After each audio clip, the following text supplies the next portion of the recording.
Kanchipuram Vakula silks నాణ్యత మా ప్రాధాన్యత. మదీనాగూడ, మియాపూర్, హైదరాబాద్ లో త్వరలో శుభారంభం.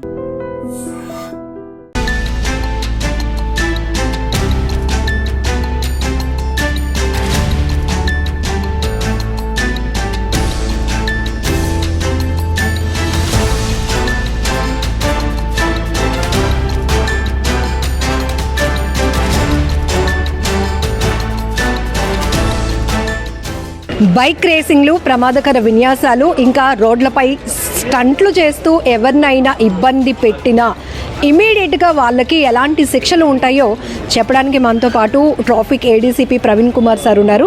సో ఈరోజు స్పెషల్ డ్రైవ్లో మనం చూడొచ్చు 16 రేసెస్ని అలాగే 16 రేస్ బైక్స్ని కూడా వీళ్ళు సీజ్ చేయడం జరిగింది. అంతేకాదు గతంతో పోల్చుకుంటే ఇప్పుడు శిక్షలు కూడా పెరిగాయి, ఫైన్లు కూడా పెరిగాయి. వాటి సంగతి ఏంటో ఒకసారి చూద్దాం. అలానే ట్రాఫిక్కి సంబంధించి మీ భద్రత మా బాధ్యత అంటున్నారు. అందుకు సంబంధించి మేము ఎంత వర్కౌట్ చేస్తున్నామో పబ్లిక్ నుంచి కూడా అంతే సపోర్ట్ ఎక్స్పెక్ట్ చేస్తున్నారు విశాఖ పోలీసులు. ట్రాఫిక్ ఏడీసీపీ గారితో మాట్లాడదాం. సార్, ఈరోజు 16 బైకులు, మొన్న 38 బైకులు. ఇప్పుడు అదే ఈ మధ్యన మరి ఈ రేస్ డ్రైవింగు అలాగే ప్రమాదకరమైన స్టంట్స్ చేశారని చెప్పేసి సమాచారం మేరకు గతంలో కూడా ఒక 38 బైక్స్ సీజ్ చేయడం జరిగింది. అలాగే ఈరోజు కూడా ఒక 16 బైక్స్ సీజ్ చేయడం జరిగింది. దీనిలో ఎవరైతే మెయిన్ పర్సన్స్ ఎవరైతే ఉన్నారో ఈ టోటల్గా ఒక 6 పర్సన్స్ ప్లస్ ఏంటంటే రిమైనింగ్ ఏదైతే రిమైనింగ్ కూడాను దీనిలో పార్టిసిపేట్ చేశారు కాబట్టి అందరు కూడాను దీనిలో వాళ్ళ తరగతి బైక్స్ సీజ్ చేసి వాళ్ళని అదుపులో తీసుకొని కోర్టులో పెట్టడం జరుగుతుంది. ఇది మాత్రం ఏంటంటే ఒక మెసేజ్, ఖచ్చితంగా నెక్స్ట్ టైం ఇటువంటి రిపీట్ అయ్యి చేసినట్లయితే ప్రాపర్గా అప్రోప్రియేట్ సెక్షన్ ఆఫ్ లా కింద కేసులు నమోదు చేసి ఇలా కోర్టులో పెట్టడం జరుగుతుంది.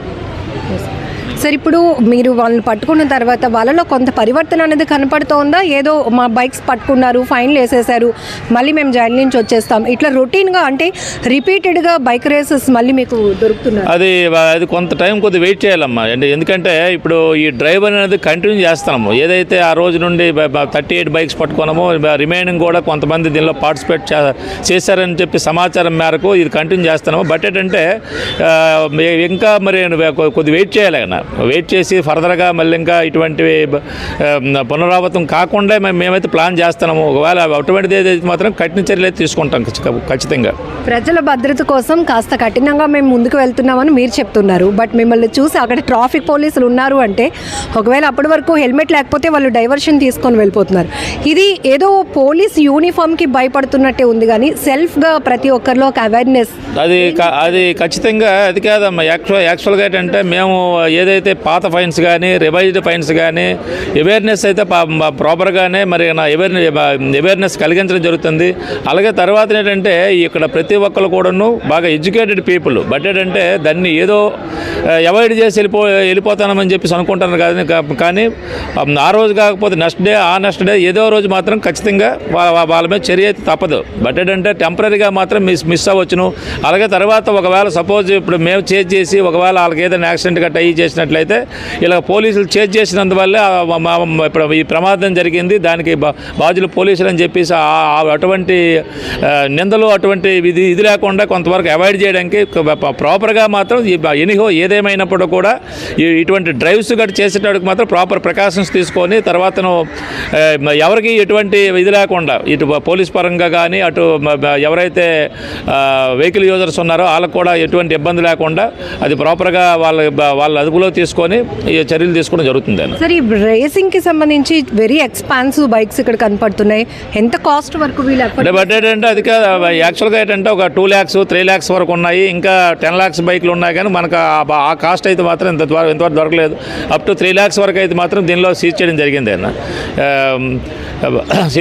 మిగతా రిమైనింగ్ కూడాను వాళ్ళతో పాటు జాయ్ రైడ్లో కూడా పార్టిసిపేట్ చేసినటువంటి రిమైనింగ్ వెహికల్ కూడా సీజ్ చేయడం జరిగింది అన్న. ట్రాఫిక్ చలానాలకు సంబంధించి వచ్చిన మార్పులో ఇప్పుడు ట్రిపుల్ రైడింగ్కి ఎట్లా చలానా వేస్తున్నారు, అలాగనే ర్యాష్ డ్రైవింగ్కి కావచ్చు, డ్రంక్ అండ్ డ్రైవ్, వీటికి సిస్టమ్ ఏంటి సార్ మార్పు? ఇప్పుడు యాక్చువల్గా ఏంటంటే ఓల్డ్ చలానాస్ అంటే ఓల్డ్ ఫైన్స్ ఓల్డ్ ఏదైతే శిక్షలు ఏదైతే ఉన్నాయో దానికి బాగా రివైజ్డ్ అయితే మాత్రం బాగా పెరిగింది అన్న. జరీమానా. తర్వాత మనకి ఇది వరకు గతంలో ఈ 336 గట్టు ఉండేది. ఇప్పుడు బిఎన్ఎస్ యాక్ట్ 125లో ఇది 3 నెలలు 2,500 రూపాయలు జరీమానా. అంటే ఈ గతంలో అయితే మాత్రం 3 నెలలు ఉండేది.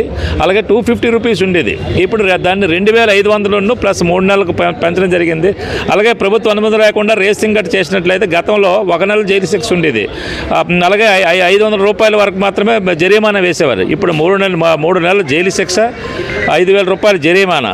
సెకండ్ టైం చేసినట్లే 1 ఇయర్ జైలు శిక్ష, 10,000 రూపీస్ కూడా ఫైన్ వేయడం జరుగుతుంది, జరిమానా కూడా వేయడం జరుగుతుంది. అలాగే హెల్మెట్ ధరించకపోతే గతంలో 100 రూపాయలు ఉండేది.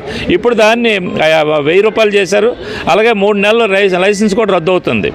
అలాగే తర్వాత నెంబర్ ప్లేట్ అంటే డిఫెక్ట్ నెంబర్ ప్లేట్ కానీ ఎటువంటిది ఏదైనా ఉండితే ఇదివరకు గతంలో పాతది అయితే మాత్రం 100 రూపాయలే ఉండేది. ఇప్పుడు 300 రూపీస్ పెంచడం జరిగింది. డ్రైవింగ్ లైసెన్స్ లేకపోతే మాత్రం గతంలో 3 నెలలు జైలు శిక్ష విధించేవారు. అలాగే 500 వరకు జరిమానా వేశారు. కానీ ఇప్పుడు 3 నెలలు జైలు శిక్ష, 5,000 రూపాయలు జరిమానా. అలాగే తర్వాత డ్రైవింగ్ లైసెన్స్ లేని వ్యక్తికి బండి ఇచ్చిన ఓనరు ఈజ్ ద లైబుల్. 3 నెలల జైలు శిక్ష, 1,000 రూపాయలు జరిమానా గతంలో ఉండేది. ఇప్పుడు మాత్రము 3 నెలల జైలు శిక్ష, 5,000 రూపాయలు జరిమానా.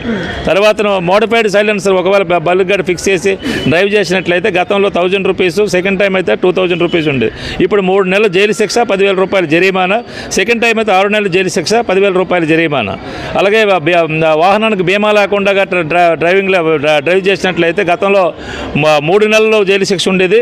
అలాగే 1,000 రూపీస్ జరిమానా ఉండేది. ఇప్పుడు 3 నెలల జైలు శిక్ష, 2,000 రూపాయలు జరిమానా ఫస్ట్ టైం. సెకండ్ టైం అయితే మాత్రము 3 నెలల జైలు శిక్ష, 4,000 రూపాయల వరకు జరిమానా ఉంది.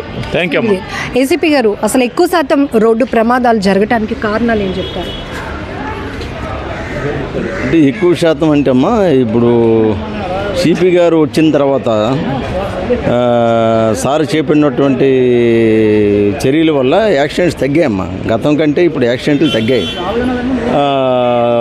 ఈ విధమైనటువంటి రేస్ బైక్స్, అలాగే డ్రంక్ అండ్ డ్రైవ్, ఏవైతే యాక్సిడెంట్ మెయిన్ రీజన్స్ ఉన్నాయో దాని మీద మేము స్ట్రిక్ట్గా ఎన్ఫోర్స్మెంట్ చేస్తున్నాం. దానివల్ల మా సిపి గారి ఆదేశాల ప్రకారం ఎన్ఫోర్స్మెంట్ ఎక్కువైంది. దానివల్ల యాక్సిడెంట్స్ అయితే తగ్గాయమ్మా. సెల్ఫ్ యాక్సిడెంట్స్లో అక్కడికక్కడే ప్రాణాలు కోల్పోతున్నారు. ఎందుకు కారణాలు చూస్తే అంటే అది వాళ్ళ యొక్క నెగ్లిజెన్స్ వల్లమ్మా, వాళ్ళు రేషన్ నెగ్లిజెన్స్ యాక్ట్ వల్లే అది అవుతుంది తప్ప, ఇప్పుడు ఫర్ ఎగ్జాంపుల్ ఏదైనా ఒక యాక్సిడెంట్ అంటే ఆపోజిట్లో ఏదైనా ఒక వెహికల్ గుద్దేస్తే అదే యాక్సిడెంట్. సెల్ఫ్ యాక్సిడెంట్ అయ్యారంటే వాళ్ళ మిస్టేక్ కదా. అది అయితే ర్యాష్ డ్రైవింగ్ అయిన చేసి ఉండాలి, వాళ్ళు డ్రంక్ అయిన చేసి ఉండాలి, లేకపోతే ర్యాష్ డ్రైవింగ్ అయిన చేసి ఉండాలి. అవి ఏమైనా ఆ 2 రీజన్స్ వల్ల యాక్సిడెంట్ అయి ఉంటుందమ్మా. మన వైజాగ్లో చూస్తే కనుక యాక్సిడెంట్ స్పాట్స్ ఏమైనా పెరిగాయి అంటారా? ఎక్కువ శాతం సాగర్ నగర్ దగ్గర, బీచ్ రోడ్ ఇలాంటి ప్రాంతాల్లో జరుగుతూ ఉంటాయి. అంటే దాని మీద సిపి గారు కూడా ఈ యాక్సిడెంట్ ఒక 3 years డేటా వెరిఫై చేయమని చెప్పారు. దాని మీద యాక్సిడెంట్ డేటా వెరిఫై చేసి ఎక్కడెక్కడ ఎక్కువ యాక్సిడెంట్ జరిగాయి వాటన్నిటి కూడా బ్లాక్ స్పాట్స్ కింద వాటిని నిర్దేశించడం జరిగింది.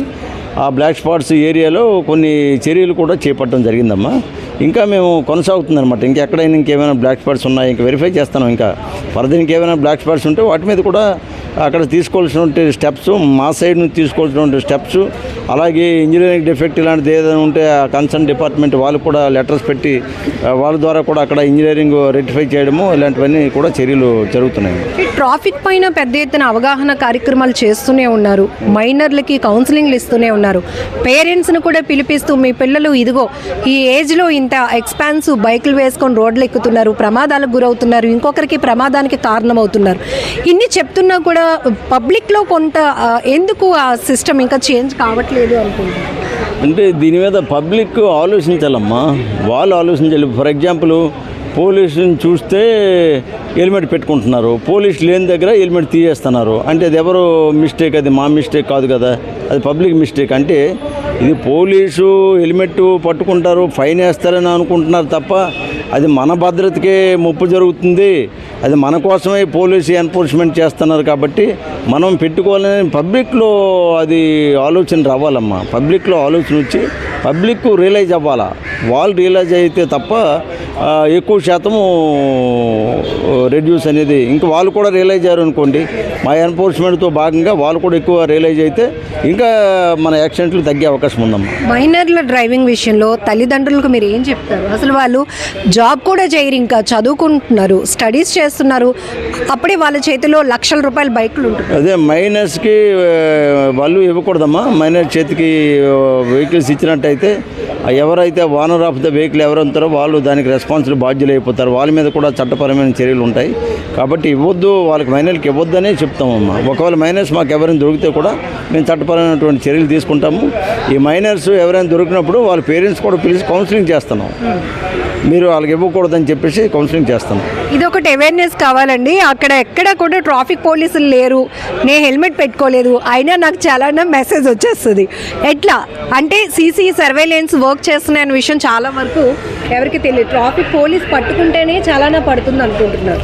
అంటే కొన్ని దగ్గరలు ట్రాఫిక్ పోలీస్ పట్టుకోకపోయినా కొన్ని దగ్గరలు సీసీ కెమెరాస్ ద్వారా కూడా క్యాప్చరింగ్ జరుగుతుందమ్మా. కొన్ని దగ్గరలు అది ఇప్పుడు ప్రస్తుతం మన సిపి గారు మొత్తం ఆల్ ఓవర్ సిటీ అన్ని దగ్గరలు కూడా ఈ సీసీ కెమెరాస్ ద్వారా క్యాప్చరింగ్ అయ్యేటట్టు ఒక ప్రాజెక్టు, న్యూ ప్రాజెక్ట్ ఒకటి ఎక్సర్సైజ్ జరుగుతుంది.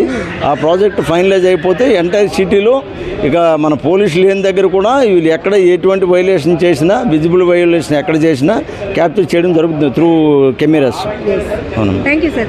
సో ట్రాఫిక్కి సంబంధించి చలానాలు ఎలా పెరిగాయో, శిక్షలు ఎలా పెరిగాయో, సో మనం అలర్ట్గా ఉండాల్సింది. పోలీసులు మమ్మల్ని చూసి, మా యూనిఫామ్ చూసి మీరు భయపడుతూ హెల్మెట్ పెట్టుకోవడం కాదు, ట్రిపుల్ రైడింగ్ అప్పటి వరకు చేసిన వాళ్ళు ఒకరు బండి దిగి వెళ్ళిపోవడం కాదు. ఇది మీ భద్రతకి చెప్తున్నాం కాబట్టి పబ్లిక్ యొక్క కోఆపరేషన్ కూడా మాకు ఉండాలి. అప్పుడే సేఫ్టీగా అంతా ఉంటుంది, ప్రతి ఒక్క జర్నీ కూడా సేఫ్టీగా కొనసాగుతుంది అని విశాఖ ట్రాఫిక్ విభాగం పోలీసులు చెప్తున్నారు. ఇక్కడ చూస్తున్నారు కదా, ఇవన్నీ రైస్ బైక్స్ అన్నమాట. సో మొన్న 38 బైక్లను సీజ్ చేస్తే ఈరోజు 16 బైక్లను సీజ్ చేశారు. సో అలాగే వాటికి సంబంధించిన శిక్షల గురించి కూడా వెరీ డీటెయిల్గా విశాఖ ట్రాఫిక్ విభాగానికి సంబంధించిన పోలీస్ అధికారులు కూడా చెప్పడం జరిగింది. కెమెరా పర్సన్ శేఖర్తో లక్ష్మి, ఐ డ్రీమ్ వైజాగ్.